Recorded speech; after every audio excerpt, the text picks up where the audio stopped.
اور یہ عثمان وہ عظیم ذات جس کو غنی کا لقب بھی ملا، مسلمانوں کی مدد میں بڑھ چڑھ کر حصہ لینے والے، مسلمانوں کی مدد میں اپنے مال کو پانی کی طرح خرچ کرنے والے۔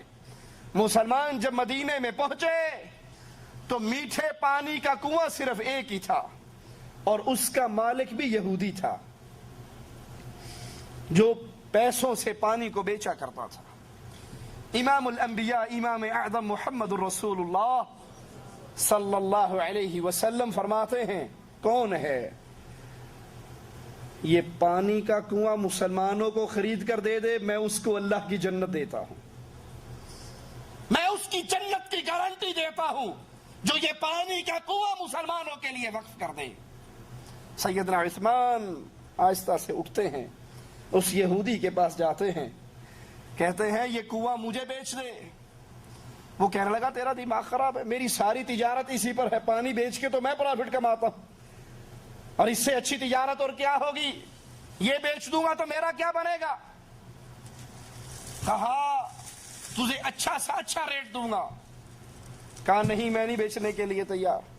پھر جواب میں کہتے ہیں اچھا منہ مانگی قیمت لے لے، کیونکہ سودا اللہ کی جنت کا تھا، سودا اللہ کی جنت کا ہو اور عثمان اس کو خریدنے سے پیچھے رہ جائے، دنیا کی آنکھ نے یہ منظر کبھی نہ دیکھا۔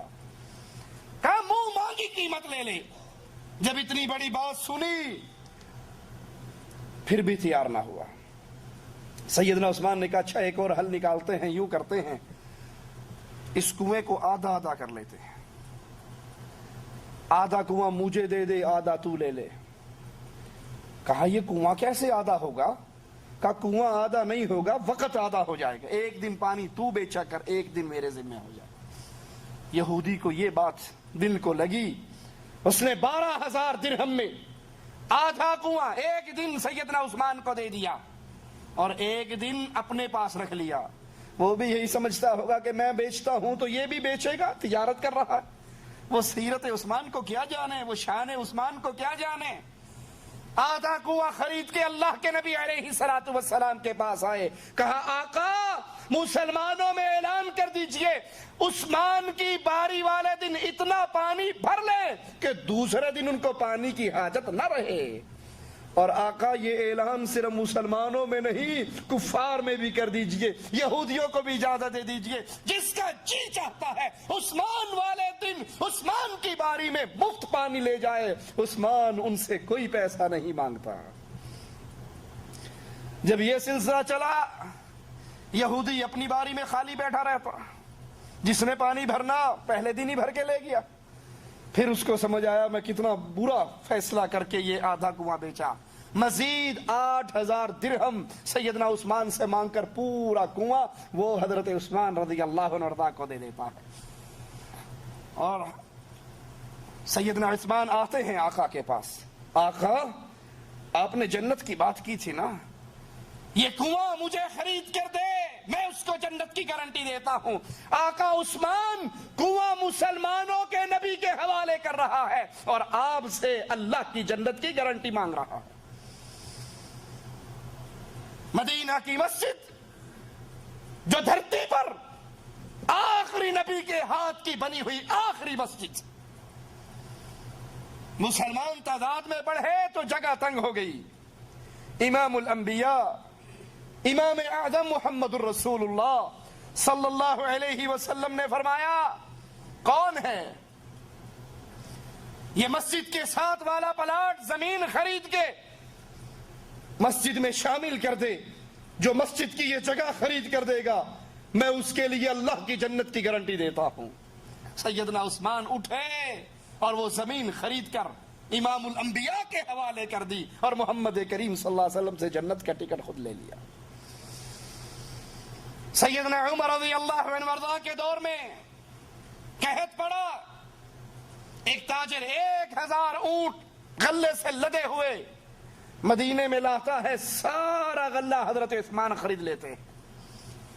مدینے کے تجار کو پتہ لگتا ہے، وہ سیدنا عثمان کے پاس آتے ہیں، کوئی 1% پرافٹ دینے کی بات کرتا ہے، کوئی 2% دینے کی بات کرتا ہے، کوئی 3% پرافٹ دینے کی بات کرتا ہے۔ سیدنا عثمان کہتے ہیں میں غلہ اس کو بیچوں گا جو 10% پرافٹ دے گا۔ وہ سارے تاجر واپس لوٹ کے کہ 10% کون دے گا تجھے، ہم نہیں خریدتے۔ وہ واپس جاتے ہیں، سیدنا عثمان سیدنا عمر کے پاس آ کر کہتے ہیں مومنوں میں اعلان کر دیجئے، مدینے میں اعلان کر دیجئے، جس کو جتنا غلہ چاہیے وہ عثمان سے فری لے جائے۔ وہ لوٹتے ہیں تاجر، عثمان تو نے تو کہا تھا میں غلہ 10% پر دوں گا اور اب تو فری بانٹ رہا ہے، مفت بانٹ رہا ہے۔ کہا تمہیں نہیں پتا میرے رب نے 1 درہم کے بدلے 10 نیکیوں کا بدلہ وعدہ کر رکھا ہے۔ تم 1 درہم اللہ کے راستے میں خرچ کرو، اللہ 10 گنا اس کا ثواب دے گا۔ میں نے 1000 اللہ کے راستے میں اونٹ خرچ کیے ہیں، اللہ اس کے بدلے میں مجھے 10 گنا پروفٹ دے گا۔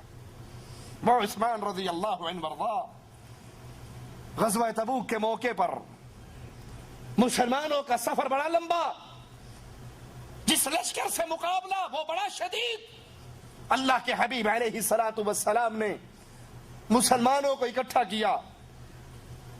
اب اس لشکر کے کھانے پینے اور اخراجات اور سفر کے راستے کی صعوبتیں، یہ سارا کچھ دیکھتے ہوئے اللہ کے نبی علیہ الصلوۃ والسلام نے مسلمانوں سے جہاد کے لیے چندے کا سوال کیا۔ ابو بکر صدیق رضی اللہ عنہ وارضا اپنے گھر کا سارا سامان لے کر آ گئے۔ آقا علیہ الصلوۃ والسلام نے پوچھا ابو بکر گھر والوں کے لیے کیا چھوڑ کر آیا ہے؟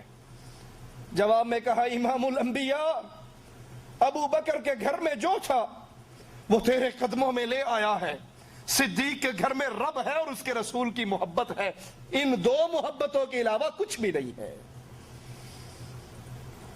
سیدنا عمر رضی اللہ عنہ وارضا فرماتے ہیں میرے جی میں تھا آج میں ابو بکر سے جیت جاؤں گا، کیونکہ میں نے اپنے گھر کے مال کے 2 حصے کیے تھے، آدھا اللہ کے نبی کی عدالت میں لایا تھا، آدھا اپنے گھر والوں کے پاس چھوڑا تھا۔ لیکن جب ابو بکر کا جواب سنا تو مجھے یقین ہو گیا عمر ابو بکر سے کبھی نہیں بڑھ سکتے۔